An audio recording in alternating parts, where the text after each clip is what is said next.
Yo, what the fuck? You serious, bro? We got plants growing in this already. All right, what is it, like part 50 of trying to get this car to run properly? Jesus Christ. All right, so look, man. On the last video that I uploaded, I said that I was gonna buy a couple of things from the parts store. Mainly some wire loom, some heat shrink, and a couple of things to get all the wiring sorted out. The whole point is just to get the entire engine harness all set up and, you know, tucked away and have it nice and neat, bro. So why am I sweating, bro? If we could get this car to the point where there's no exposed wire showing and everything is tucked and everything looks nice, then I'll say today is a good day. So let's just run to the car and let's get started. So excited to get this car on the road, dog. Like, it's been so long, bro. It's been so long. Alright, bro, so this is what we're working with. It's got a cheap, you know, solder gun from the parts store. Got some heat shrink. These are 6. Oh my god, I just realized what I did. Oh my god. God damn it. Look, this is the only thing that they had at the store. So 6 and 7 gauge wire. I think this is the closest that we're gonna get to both the engine harness and the lower fucking this shit. It looked a little bit thicker. No, wait, it's not this one. What the fuck am I talking about? This right here. This right there.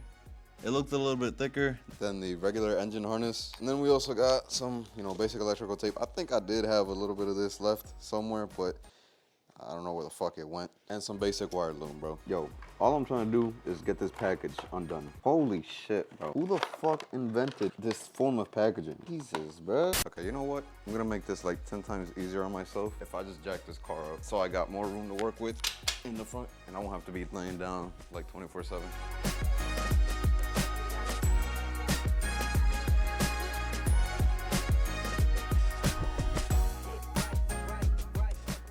All right, so this is kind of what I was talking about with the wire gauge heat shrink. You kind of want to get something that fits snugly over the wire that you're gonna solder, which in that case is gonna be that one right there. Yeah, I tried the 6 gauge wire shrink, but it was a little bit too wide for it. I mean, it could work, I guess, if you do it right, but this one's gonna fit way better. And it's gonna have a way tighter seal, you know, to prevent this wire from ever getting any moisture inside of it. What I like to do is just grab like a little 1/2 inch, you know, size coil, wrap it around the little knot that you form with these 2 wires, and then put the heat gun under it, and then just let that just, you know, melt into the wire itself. Luckily, it was only 4 wires, so all I need is 3 more.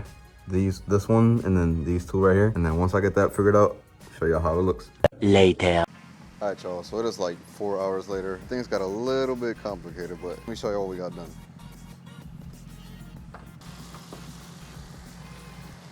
Ta-da! Hey, it doesn't look OEM, but I mean, none of these wires are exposed and, you know, stuff like that. They're well fastened, like they're not going nowhere. Got a bunch of wire loom on there. I did recycle some extra wire loom that I had that was actually like 1/2 inch. So that did help me out a lot. I think the engine bay looks much cleaner now. Like I said, not completely OEM, but I mean, for how it was and how it is now, bro, I'll take it. Can't really show you guys the bottom side of the O2 sensors that I had to wire directly, but on the bottom side of the O2 sensors near the catalytic converters, that's all wired up, that's all tucked in nice and neat, just like this front end of the car right here. I do have to get this strut bar mounted onto the front of the car, but I'm gonna do that off camera because it is low-key dark out and I'm losing daylight. So hey, there you go.